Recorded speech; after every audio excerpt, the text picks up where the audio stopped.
Anthrax did not surprise, Alissa White-Gluz makes a statement. An Iron Maiden Burn and Ambition trailer spikes quite a discussion. It was always about the fans. Metal is life and well, so let's see what keeps it going today. Here you go. Anthrax being Anthrax. Again!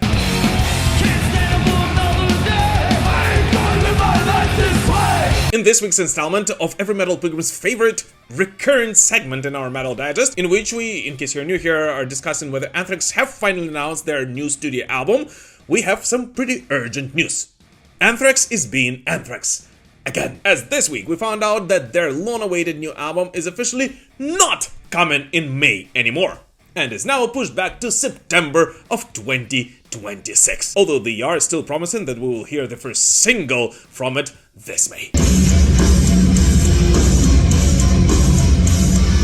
Yes, just a month after Frank Bella promised that the new album will be out in May, and just 2 weeks after Anthrax have finally played the first snippets of new music, Scott Ian has unfortunately postponed all of the Anthrax fans' dreams, announcing that the album will be pushed at least a couple of months until the latter part of 2026. Here's the thing, guys.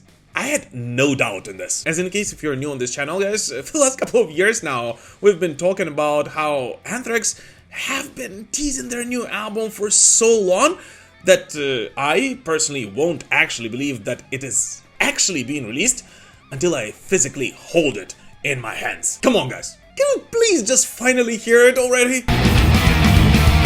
And here, guys, super quick, as always, just have to point out that only around 30% of the people who watch my videos are actually subscribed to this channel. So if you're not one of those, and especially if this is not the first video you're watching here, I would really appreciate it if you would consider subscribing right now. Let's continue building this amazing heavy metal community together.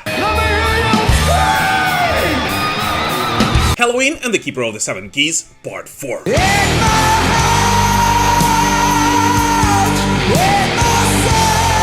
Helloween are seriously considering making a part 4 of their most iconic saga, The Keeper of the Seven Keys. As German power metal legends frontman Andy Darius said in the recent interview with Metal Remains, there's still quite a lot left to tell in that saga, but whether it will actually become a reality or not depends on the, surprise surprise, political situation around the world.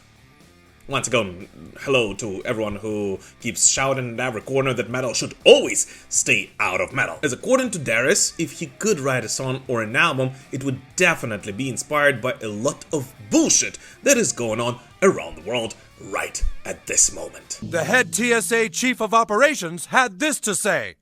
Shit. Oh, and by the way, interestingly enough, according to Darius, the third part of the saga, The Keeper of the Seven Keys, The Legacy, was actually a political album inspired by the war in Iraq, which allowed Helloween to express themselves and what they feel about the current situation around the world, packing everything in a fantasy world without finger pointing or the actual names. Although everyone who can read between the lines knows exactly what the guys are actually talking about there. You know what I'm saying? I know what you're saying. You know what I'm saying? I know what you're saying.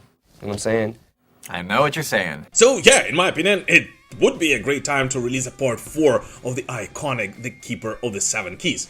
And not only because of the situation we experience around the world, and especially right here in Ukraine, but also because, well, I actually have a little coming out to do, as I truly believe that the previous to the album by Helloween, Giants and Monsters, is possibly one of the best power metal records released in decades.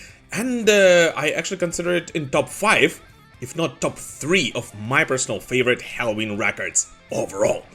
So yeah, the chemistry is definitely there, and the timing would be right for the Keeper of the Seven Keys to return once again. So yes, Helloween, please and thank you. You know what I'm saying? Yes, I told you. You know what I'm saying? Look, I said that. You know what I'm saying? You know what I'm saying? You know what I'm saying? I You know what I'm saying? Shut up! And here, guys, a huge thank you and a shout out to all my patrons and YouTube channel members and everyone who purchases Metal Pilgrim merch. Guys, it is thanks to you that I'm able to release these videos amidst the craziest of times we're going through right here in Ukraine. And your support means the world to me. So thank you, guys, each and every one of you, from the bottom of my heart. Operation Mindcrime's final chapter.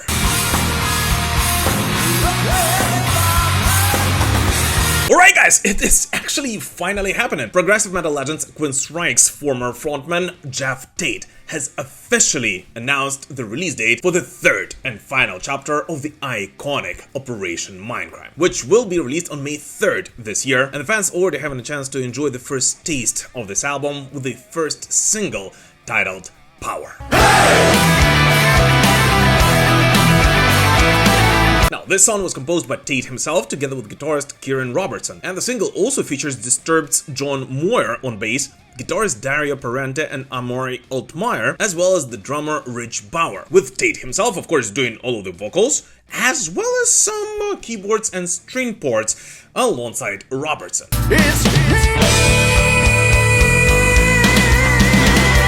And yes, of course, this album will continue the storyline started all the way back in the late 80s. But unlike all of those albums, will be released as Tate's solo effort rather than a Queen's Reich album. And here, right away, I just have to be very honest with you. I absolutely loved the original Operation Mindcrime. I think many will agree that it is actually one of the best concept albums ever released in metal. Like, seriously. But at the same time, I didn't think too much of the second chapter, and I felt like it was actually rather unnecessary. So seeing the third chapter being released, and especially as a solo effort by Geoff Tate without the rest of the Queen's Reich gang, actually brings up rather strange feelings. Yet at the same time, I have to point out that this first single, in my opinion, is actually better than pretty much the entire Operation Mindcrime 2. But still, I am only somewhat cautiously optimistic about this album, and I truly hope that Geoff will find a way to surprise all of his diehard fans with a third chapter, and with its music, proof that it was actually necessary for it to be released. The Exhorder Shake-Up.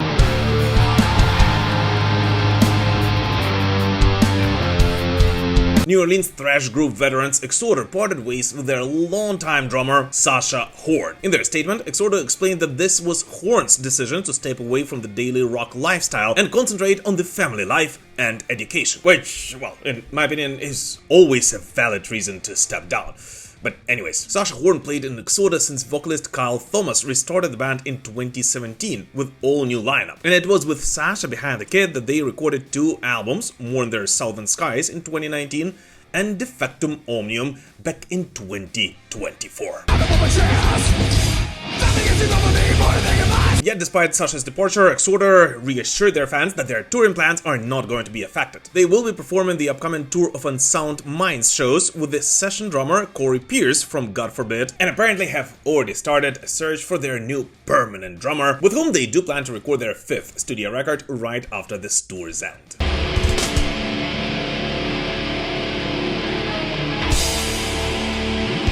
Blue Medusa is here.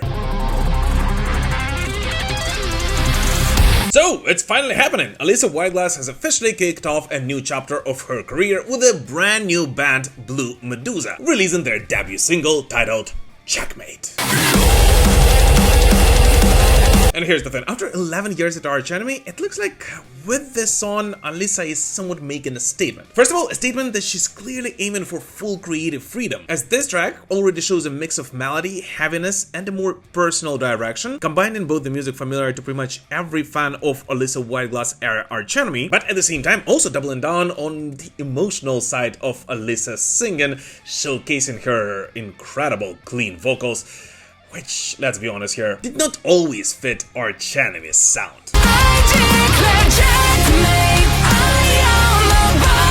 Alissa described the song as one of her most emotionally intense and cathartic, while hinting that even heavier material is coming. And I gotta be honest with you, I actually absolutely loved this song. It is very different from The Room Where She Died, which she released as a solo artist a couple of weeks ago, but at the same time still does sound rather fresh and exciting.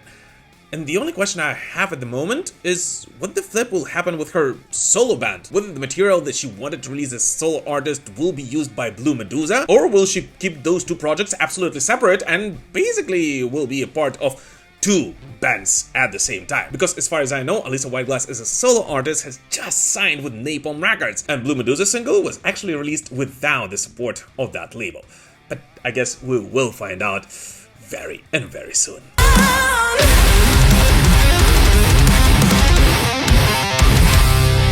And now the the time has come for your favorite part of the video, so let's take a look at 5 latest metal releases from this week, which although did not get their own segments in this video, are still definitely worthy of your attention. Bay Area thrash metal legends Exodus released their new album Goliath, marking another chapter in the band's long run in legacy. The record sees the return of guitarist Gary Holt fully focused on Exodus after years of balancing duties with Slayer, which is reflected in the album's sharp, riff-driven intensity, also marking the first album after Rob Duke's return into the band. And by the way, this week I also posted a long interview with Gary Holt talking about Goliath, so if you still haven't watched it, definitely do it after watching this video.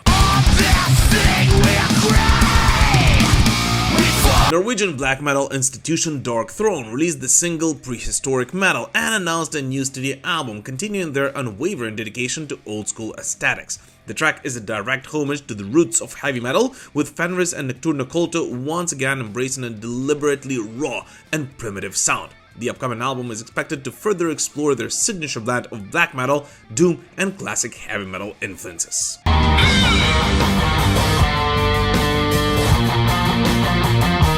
Moldovan modern metal band Infected Rain released the single Stranger, showcasing a darker and more introspective side of their evolving sound. The track blends heavy grooves with atmospheric elements and emotional vocal delivery from Lena Scissorhands. And Stranger does continue the band's trajectory towards a more layered and dynamic modern metal approach. They're telling me to steal, I'm crying in a room alone. Don't steal. American hard rock pioneers Cactus released the single The Little Red Rooster, featuring Dee Snider and Trashy Guns. This track is a reinterpretation of the classic blues standard, bringing together legendary figures from different generations of rock and metal. And this collaboration highlights Cactus's ongoing connection to the roots of rock while bridging it with modern hard rock energy.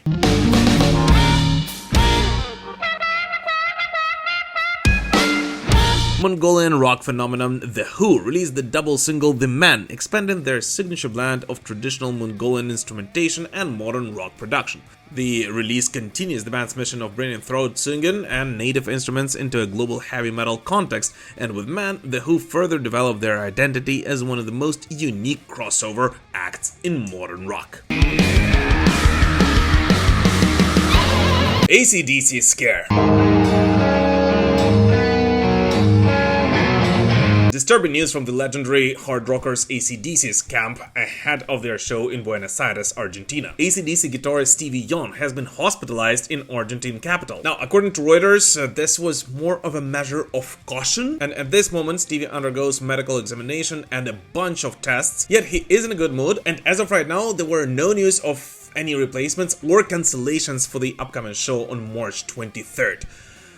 But nevertheless, in light of all the recent news, such articles scare the shit out of me, and I'm more than sure gazillion other rock and metal fans around the world. So Stevie, on behalf of all the metal pilgrims, please take care of yourself. Wonderful Metallica news. Give me fuel, give me fire, give me that Metallica! And now on to the most pleasant news of this week, although they might actually be the least metal ones. James Hetfield of Metallica has officially gotten engaged to his girlfriend Adriana Gillett. And yeah, of course Papa Head did propose in the most metal way possible. Underwater during a shark dive, holding up a sign with a simple question. And yes, of course she did say yes.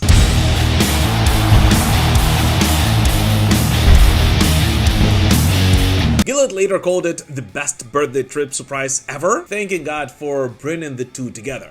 And here's the thing, although these news actually seem to have nothing with Metallica music, they somewhat actually do. As considering everything Hetfield has gone through over the past few years, from his public divorce in 2022 and several public breakdowns back in the day, I have to point out that as a Metallica fan, it is simply so incredible to see Papa Head in such a good mood and feeling more alive than ever over the past couple of years. And yes, this does of course affect the way he and the rest of the boys from Metallica do metal. So on behalf of all the metal pilgrims around the world, congratulations, James Hetfield and Adriana Gillett. And hey, can we please get some more of this kind of news this year, instead of the ones we've been getting over the past couple of months?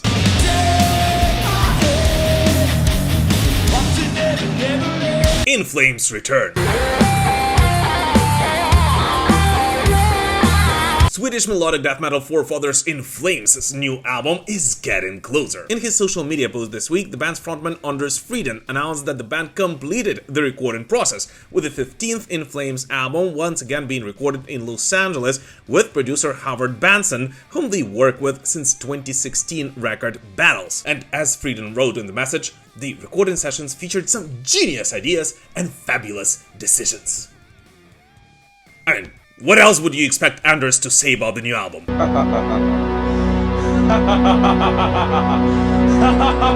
The upcoming In Flames album will feature drummer John Rice, who has been their touring musician since tenor Wayne's departure last May. Yet as of right now, we still have no idea when exactly this new album will see the light of day. Or its title. Yet I don't know about you, but I'm actually really excited about that one. Cause, first of all, I freaking love In Flames. And secondly, well, who knows, maybe because of the recent success of the Halo effect, the guys might go a bit more old school on that one. Dave Mustaine's revelations.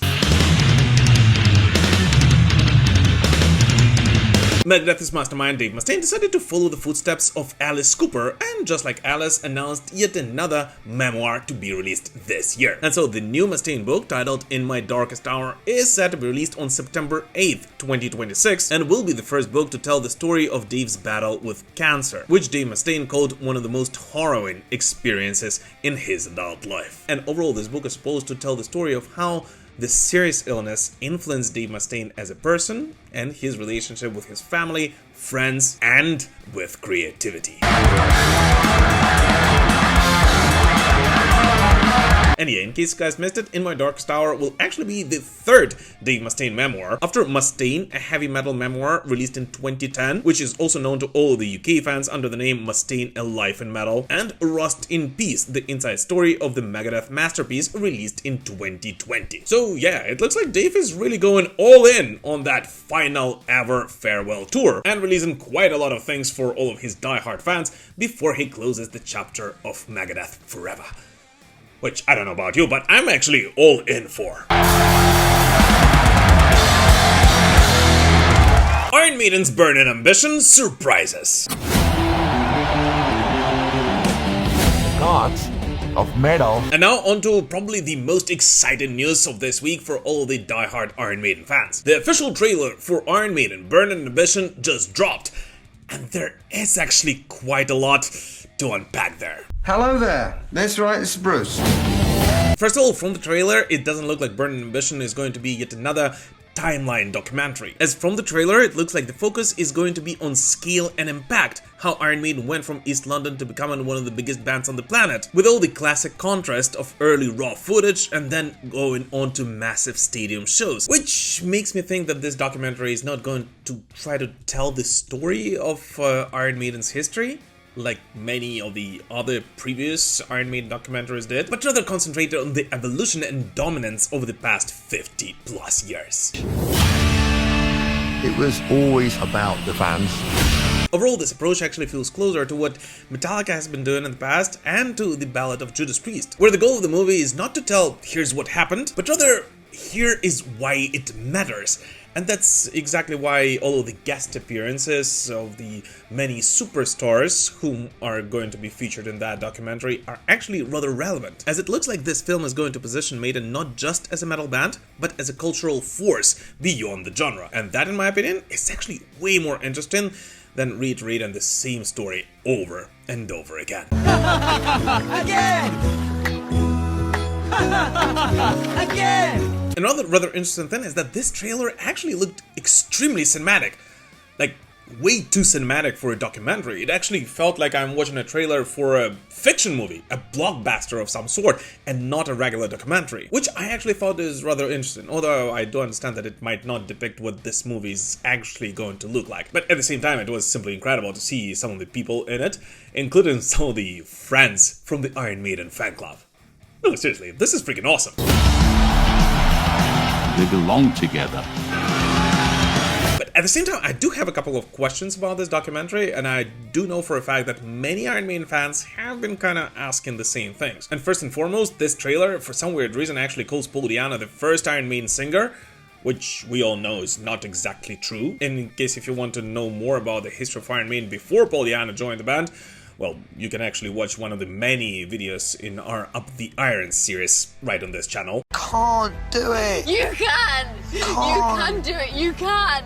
You can! And second, and possibly the most important one, is actually related to one particular phrase in that trailer. That one being, they hit rock bottom just to become the greatest band in the world for a second time. And I truly hope that they are not really talking about the Blaze Bayley era of this band, because God knows, and I think many of you metal pilgrims who are actually watching this channel regularly know for a fact that I freaking love both albums released together with Blaze Bayley. And the whole fact that Blaze is actually a part of this documentary tells me that they are going to pay respect to that era of the band, without which, in my opinion, there would simply be no Iron Maiden Bruce Dickinson and Adrian Smith could return to in the year 2000. So yeah, we are going to find out more about this very soon, and I promise you we will be discussing this documentary quite a lot on this show, as I actually am planning to do a joint screening in one of the cinemas in Ukraine and have a little Iron Maiden party to celebrate this occasion, of which I will tell you more on this channel soon, and which actually made me think that it would be quite cool to have a couple of Metal Pilgrim channel viewers gatherings before Iron Maiden shows in Europe and beyond this year. But that's a topic for a different discussion and a different video. And for now, I just want to point out that this trailer looked freaking sick. And it did exactly what it was supposed to do. Made me want to watch this documentary even more so than I did before. And yeah, of course I already did get my ticket to do so. We are all blood brothers!